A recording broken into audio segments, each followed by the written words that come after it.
and welcome to Book Your Give Here. We're Travel That Gives.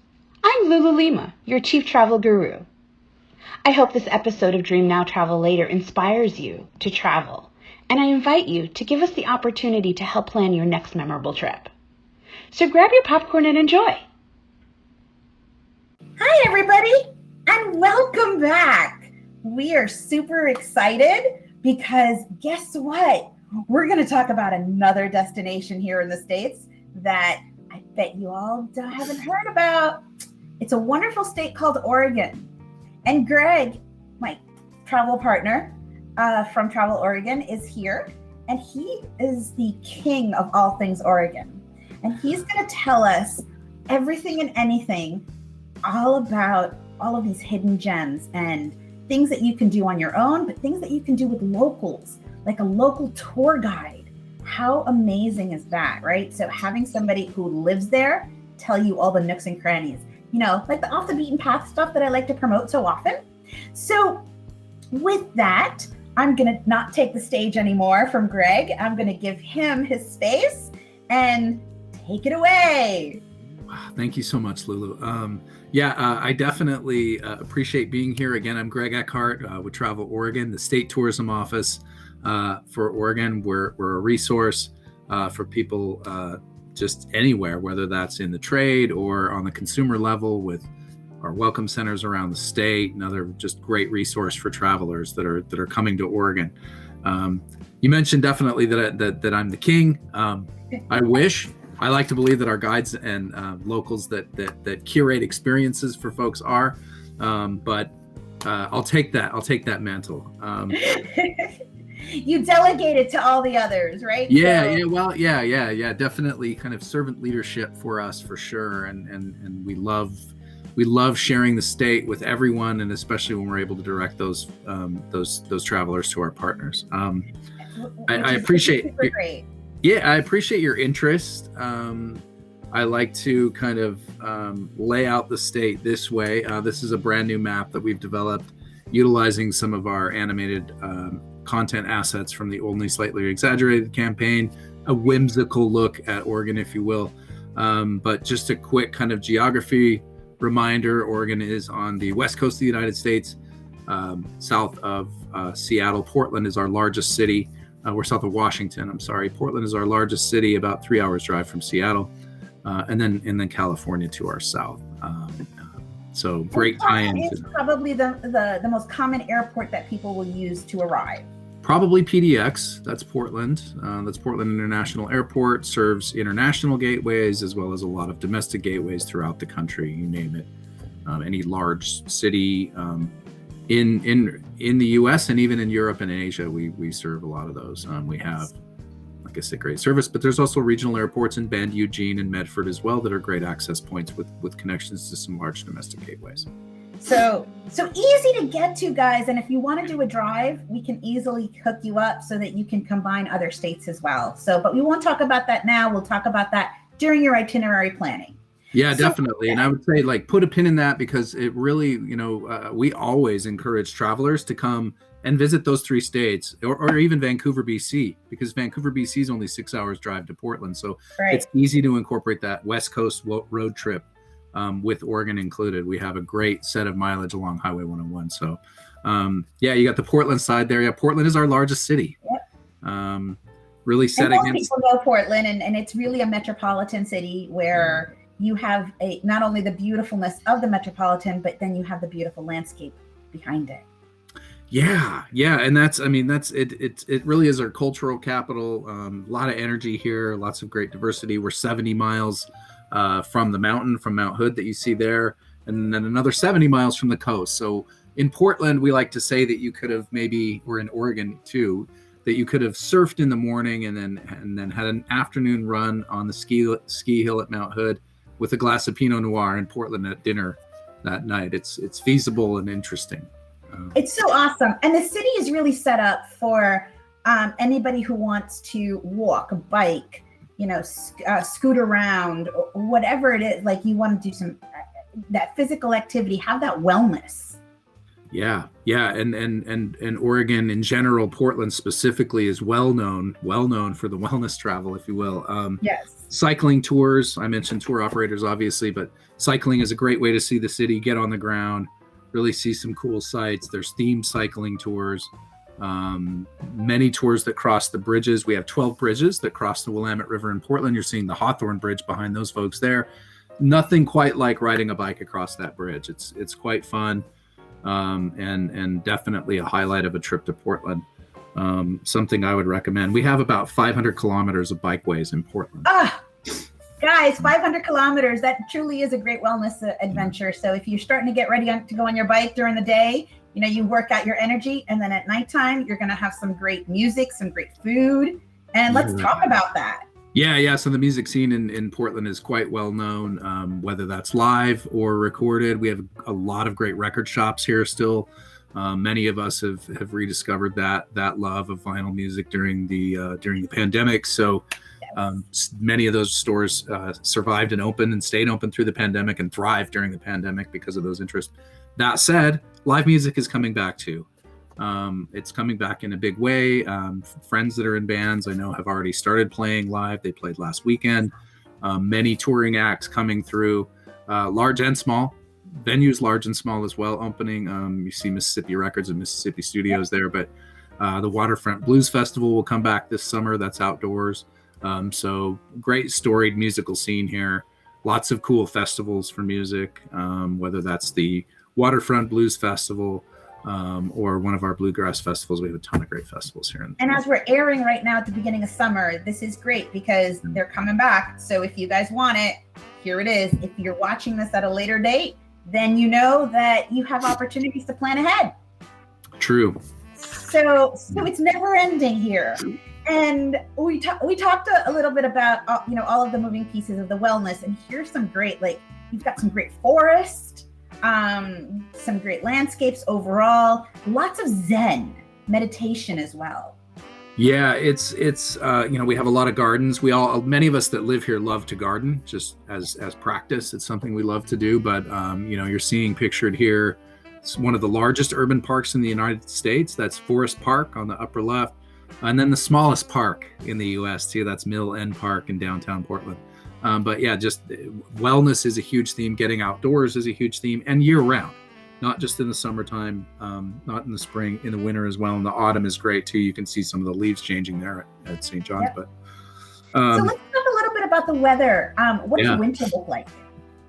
Well, it really depends. I talked about Oregon and the way that we organize Oregon, and you'll see this as we go through the presentation. We organize the state into 7 regions. The regions that are on the western side of the Cascades, like Portland, Willamette Valley, the coast, they tend to get more rain and they're more temperate. Okay. Our average temperature in the wintertime in the Cascades region, or on the west of the Cascades, is about 45 degrees. It doesn't typically snow at the lower elevations because we're primarily at sea level in a lot of those places. Now, east of the Cascade Mountains, it's higher and drier. We call it high desert. I'll talk about that when we get into talking about Central Oregon. But they see a lot more sunshine there during the winter months, but it's colder, and they do get a lot of precipitation, a lot of snow. Our mountains get a ton of snow. The Cascade Mountains and the Coast Range get a lot of snow, but kind of in these valleys, it's very green and temperate. And it's also really great options for those people who want to ski, because people don't always think about going into that area where you might be able to ski for a couple of months of the year. Yeah. The interesting thing about Oregon, and we'll talk about this too when we talk about Mount Hood, but there is a lot of activity there. If you don't like skiing and you want to be indoors in the summer, we have an incredible number of breweries in Portland. Last count, I think, was about 70.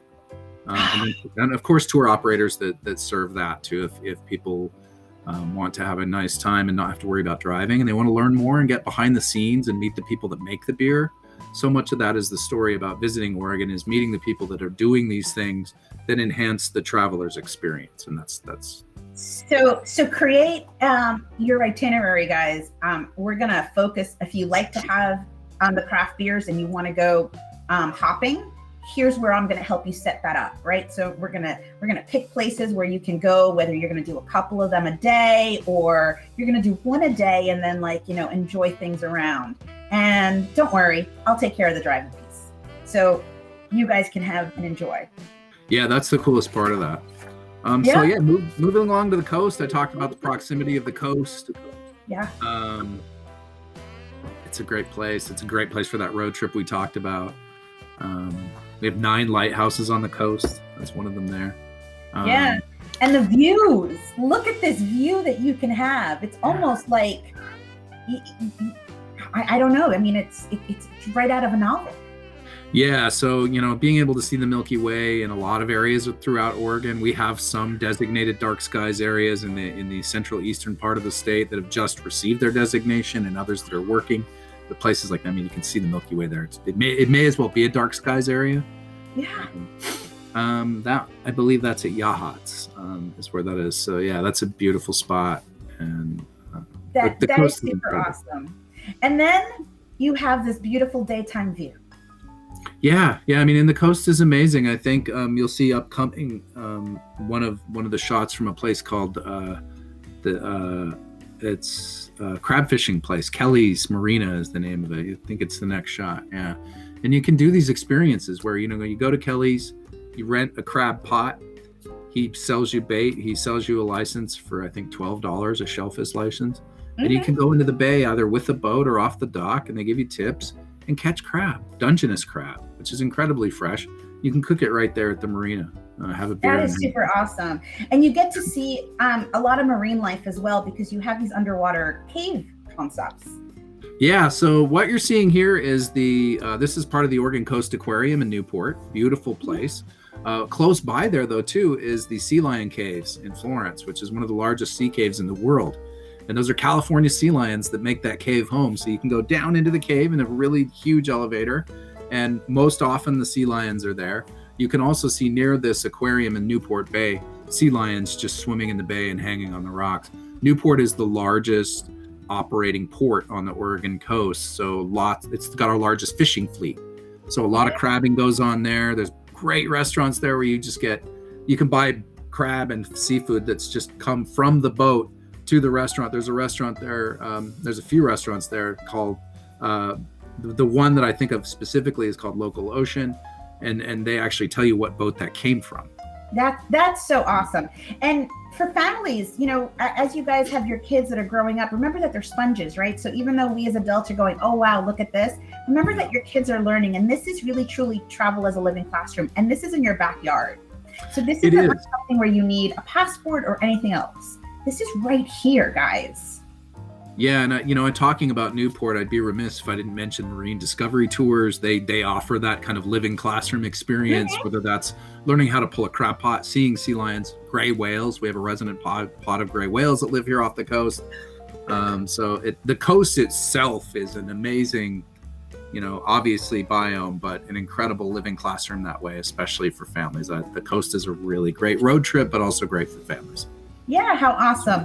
And then, we talked about being outside and everything else. Well, if you guys want to bike on a beach, you can do that on the coast. Yeah, fat biking on the coast is incredible. The coast is about 580 kilometers. That's free and open to the public. We call it the People's Coast. That's so sweet. Because of that, no one can really own it. So it's incredible to rent a fat bike from any one of the providers along the way. And some do have tours as well. That's awesome. Or you can go ATVing. So we have about 60 miles of sand dunes that run along 60 kilometers, of sand dunes that run along the coast, from Florence down to near Coos Bay. And it is an incredible experience. You can rent your own, you can do a guided trip, but it's one of the largest sand dunes in the US. It's a national recreation area. So it's got national park level kind of views and quality. It's amazing. I can only imagine what this is like at sunset. Yeah, it's incredible. And a lot of people associate the coast in Oregon specifically with those beautiful, dramatic, rocky coastlines like we saw with the lighthouses. But the dunes are something that are out of this world. Yeah, absolutely. So whether you're a couple, whether you're friends traveling, or whether you're a family, whatever the case may be, what an amazing Zen opportunity just to have this background. Yeah. It's, I think one of the, that's a beautiful spring day, probably summer day. I love visiting the coast in the winter. It's all good. No worries. Yeah, no, we're back. So talking about Mount Hood. That's the part about being live, right? So. Oh yeah, man. Yeah. No worries. All good. So what? So with that, I mean, we were looking before at the beautiful spring summer day, but now we're moving on and talking about Mount Hood and the gorge. So yeah. So let's change landscapes. Yeah, the Hood Gorge region is amazing. Again, I mentioned that kind of skiing in the evening, coming from Portland and surfing in the morning. Mount Hood Gorge is beautiful. The Columbia River Gorge is there, but also Mount Hood. The main ski in, ski out there is at Timberline Lodge. It's a beautiful lodge. It was part of the WPA. It was built in the 30s. Incredible place to ski. You can ski there mostly year round. There's a glacier at Timberline, and ski teams train there. The U.S. ski teams train there. We've had the Chinese snowboard team, national team, train there. So we've had some really, really cool people, athletes training up there. We also have the largest night skiing there. Imagine skiing in the summer. Yeah, it's That's pretty cool. In Switzerland. Yeah, it is a little bit. It's very alpine at Timberline. The thing I love about Timberline is they have an outdoor pool that sits adjacent to one of the ski slopes. And it's heated in the winter, so you could be out there in the winter, maybe having a hot toddy like poolside or even in the pool. I don't know that they would love that, but you see people skiing by while you're in the pool, whether it's summer or winter, and it's very cool.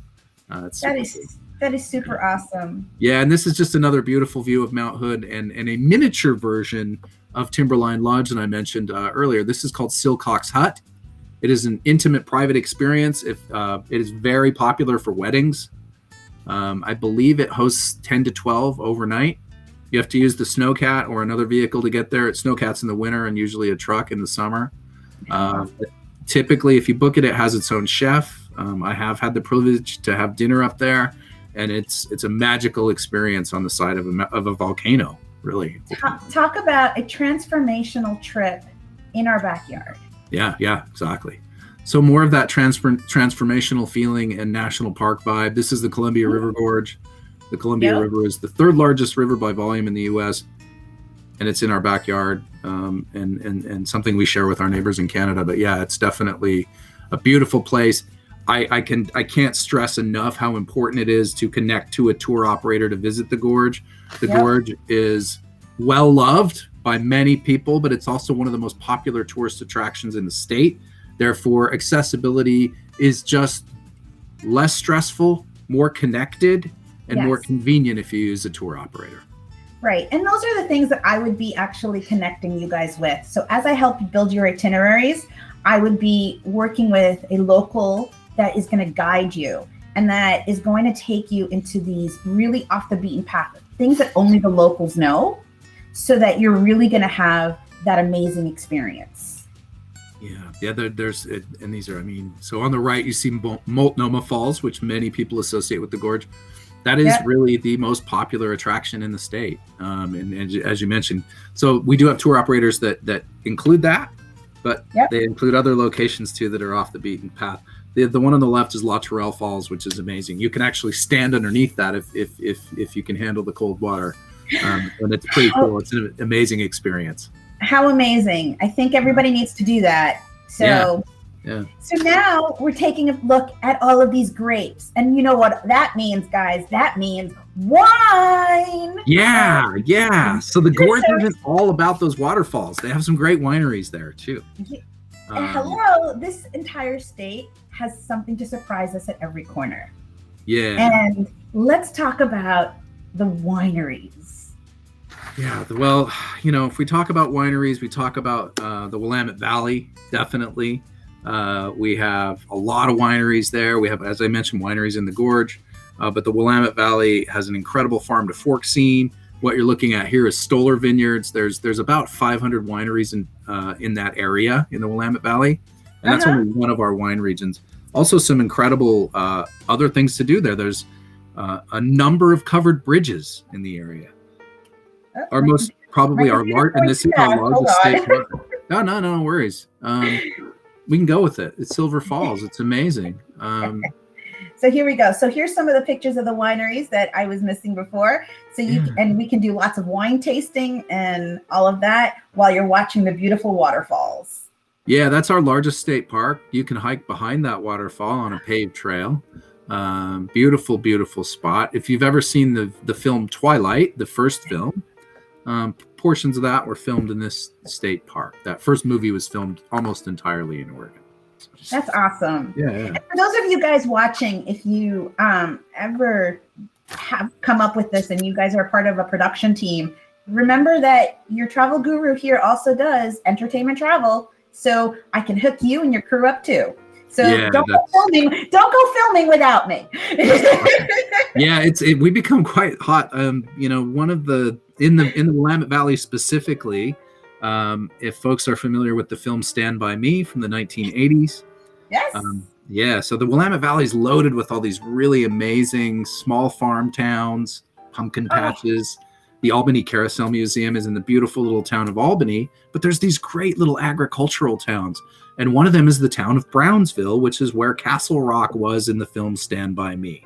So a lot of the scenes from Stand By Me were shot in Brownsville, Cottage Grove, and other areas. So if you're like me and you're a kid of the 80s, going into Brownsville is strange because, between having Goonies was filmed here too on the coast in Astoria and Ecola State Park. So that was a huge film for me when I was a kid. And then Stand By Me second, I'm like, this is amazing. Like I'm on the street where they were at, like exactly where Vern was. Yeah. So, sometimes I feel like that when I'm in New York City. So I totally get it.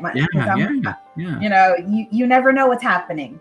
Yeah. But the beautiful thing about this entire area is that yes, there's a lot of wine and stuff, and there's a lot of adult things to do, but there's also stuff for the kids.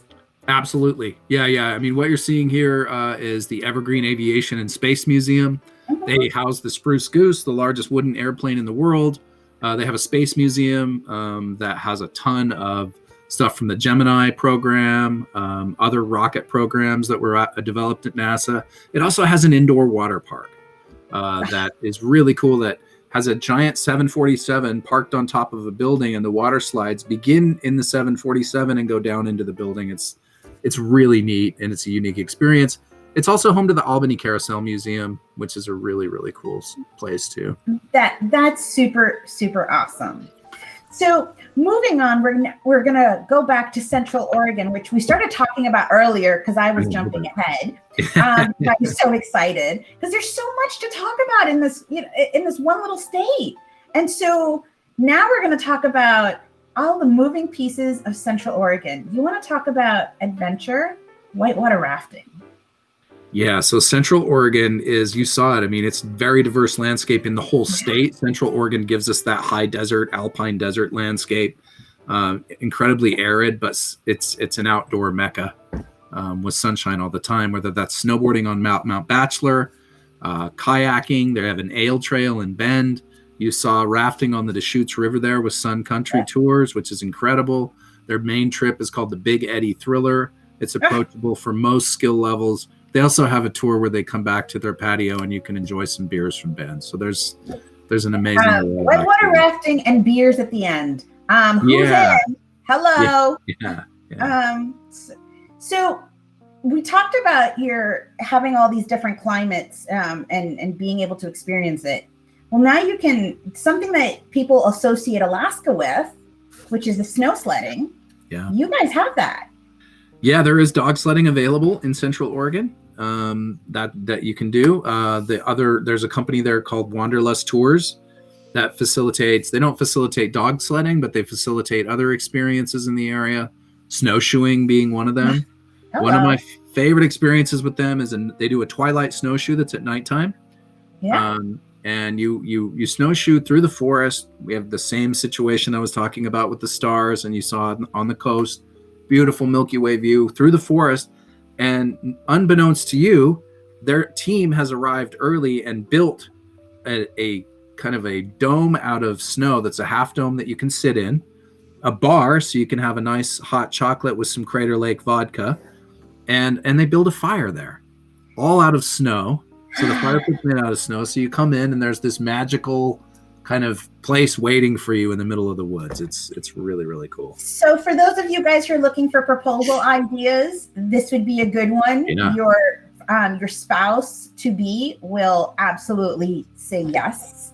I mean, there'd be no way that you can say no at this point. Well, they're stranded out there too now. Exactly. Yeah. So we can help you do all of that. So as you can see, there are suppliers that work there locally. I am the liaison to helping you make all of that happen. So I'm excited that you can do this right in our own backyard. Again, no passport required. Yeah, and I probably would be remiss mentioning there, Redmond is a great airport for access to from Denver, Chicago, San Jose, a lot of places. So it's an easy access point. Sweet. Yeah. So now we're going to head over to the south and we're going to touch upon a little bit of Southern Oregon. Yeah, I mean, you can probably tell we love our waterfalls here. It's amazing how much waterfalls and how much beauty you guys have. And because of the diversity of the area, you really have a lot of options. Yeah. I mean, you have what you see here is Crater Lake National Park. Crater Lake is the deepest lake in the United States. It is the main national park, or really the only large national park unit in Oregon. And it's incredible. They have a beautiful lodge as well. Can be difficult to get into. So definitely Lulu would be your connection trying to get into that. We'll plan ahead, guys. Yeah, I'll definitely do that. But it's an incredible lake. Visiting in the winter, they offer free snowshoeing there that's led by a ranger. And Southern Oregon is home to a variety of experiences year-round. You have the Oregon Shakespeare Festival, which is coming back next year. Yes, we're so excited for that. Yay! Lithia Park and the Ashland Springs Hotel are all within walking distance of the Oregon Shakespeare Festival there in downtown Ashland. And Ashland is just a beautiful little town. In the southern end of the state, not far from the California border. And so a good part of an itinerary if you're moving south into the Redwoods, Crescent City, or down into San Francisco. How awesome is that?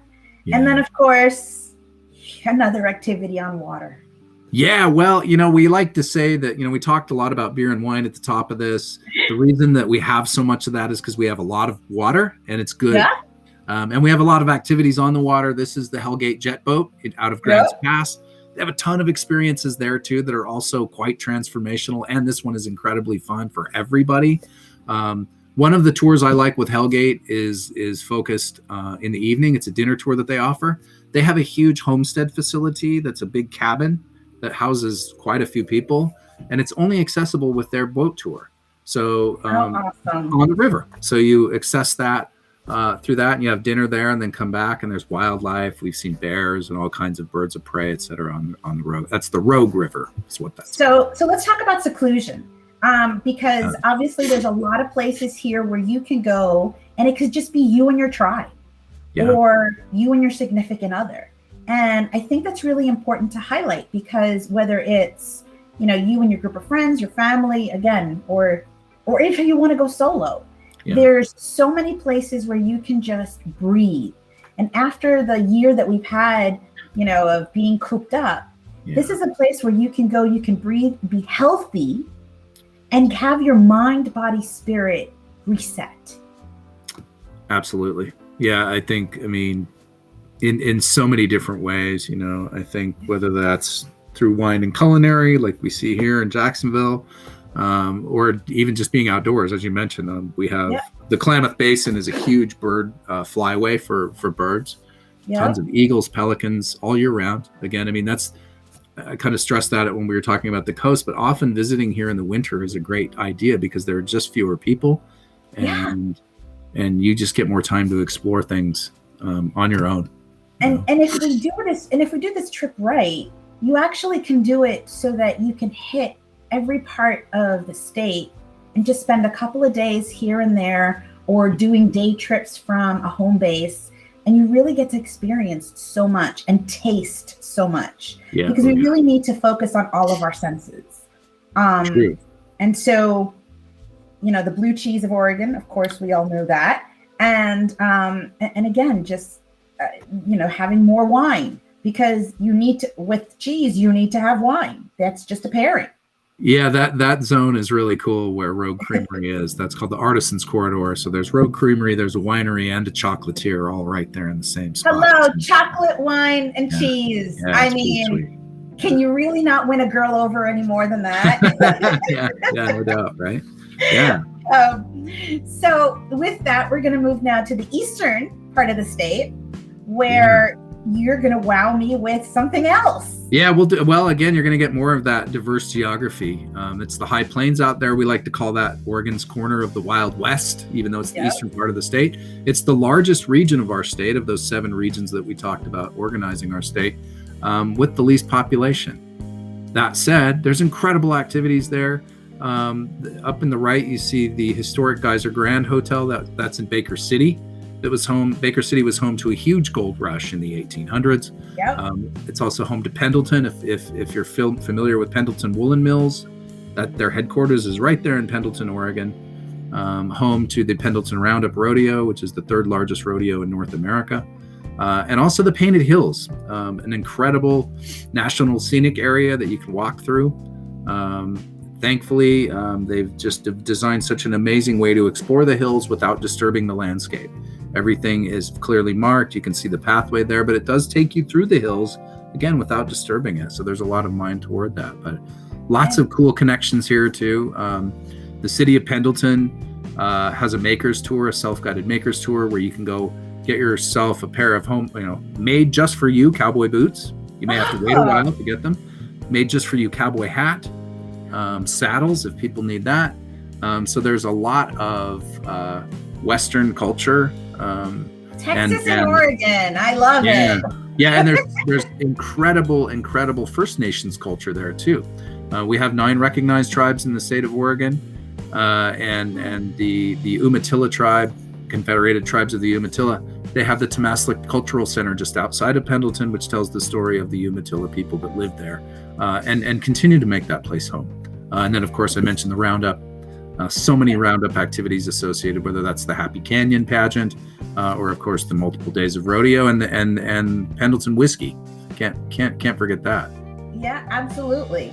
And of course, because there's always some rodeos and there's always riding horses and everything else, you certainly have plenty of options along the way. Yeah. What I'd like to do actually is I want to show the video that you talked about earlier. Yeah. So I am going to stage that right now. Great. And we're going to show this video.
How amazing.